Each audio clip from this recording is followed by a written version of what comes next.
She smiled when she told me it was just one night, like confessing, a small mistake and asking for mercy. That first 15 seconds after she said it, the world narrowed to her words. I didn't shout. I didn't beg. I breathed, and in that silence, my plan formed.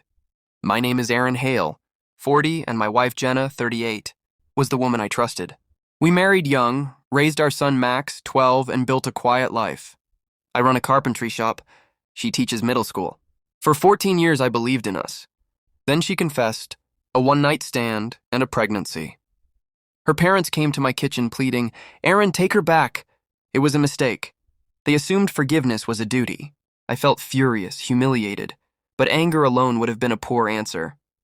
I wanted a response that forced responsibility without destroying our child or becoming spectacle, so I acted precisely. I contacted a lawyer and arranged separation terms to protect Max and our assets. I moved savings into a secure account, arranged a health plan for Max, and rented a small place out of town. Practical moves became my anchor in a storm. I refused to be cast as the villain. I told Jenna she could stay in the house while we worked things out so Max's routines would remain. At dawn, I packed a small bag and left, letting the house be hers for now. The look on her face, panic wrapped in relief, showed me she had expected me to beg. Her parents pressed, friends asked questions, and neighbors whispered.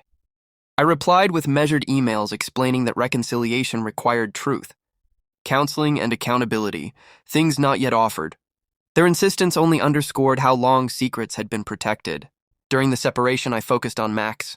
I became fully present. Homework, soccer, bedtime stories, museum trips. We're making changes, but Daddy loves you, I told him, and I meant it. Watching him remain steady while our marriage unraveled was its own quiet victory. Then I pursued accountability without public shaming. I compiled a timeline, dates, receipts, a voicemail Jenna had left herself admitting guilt. I didn't post it online. Instead, I sent copies privately to her closest friends, a counselor, and her parents, along with a calm note asking them to insist Jenna face the truth. The aim was correction, not revenge for its own sake. That choice shifted everything. Friends who had enabled excuses confronted her. Her parents stopped pressuring me and demanded honesty from their daughter. The baby's father, faced with responsibility, withdrew rather than step up.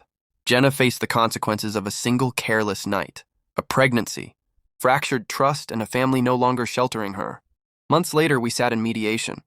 No dramatic courtroom fire, only signed papers, and a plan that protected Max and allowed Jenna to live with her choices. I asked for nothing excessive and refused public spectacle. My revenge was deliberate and fair. I reclaimed my life, kept my son's stability, and required accountability. Revenge, I learned, can be the restoration of dignity. It can be enforcing boundaries, refusing to be used as a safety net, and insisting the other person own their actions. Jenna called months later, voice thin, asking if counseling might help after the baby arrived. I said forgiveness must be earned. She needed to prove honesty first. I rebuilt slowly, work, friendship, and focus on Max. Occasionally, I saw Jenna in town. Carrying the quiet weight of responsibility, she often looked away. Maybe that glance said more than any argument ever could. I also put firm boundaries in place. I stopped covering extra expenses she assumed I would, shifted joint accounts so everything was transparent, and made sure our legal separation prevented manipulation. When the baby's birth approached, I arranged support for Max through formal channels so help came without chaos. Those who had once whispered began to notice the change. Friends and family stopped excusing her behavior and asked questions. I didn't gloat. Honesty returning was enough. The hardest work was inward. I spent evenings in my workshop making wooden toys for Max and began counseling. I learned revenge without rebuilding leaves a hollow space inside. My goal was never to crush her, but to reclaim my life and protect my son. Months later, Jenna had moved into a modest apartment, learning what responsibility meant. We crossed paths at school sometimes, quieter, shaped by the choices we made. I chose peace. If you liked the video, please subscribe and turn on notifications.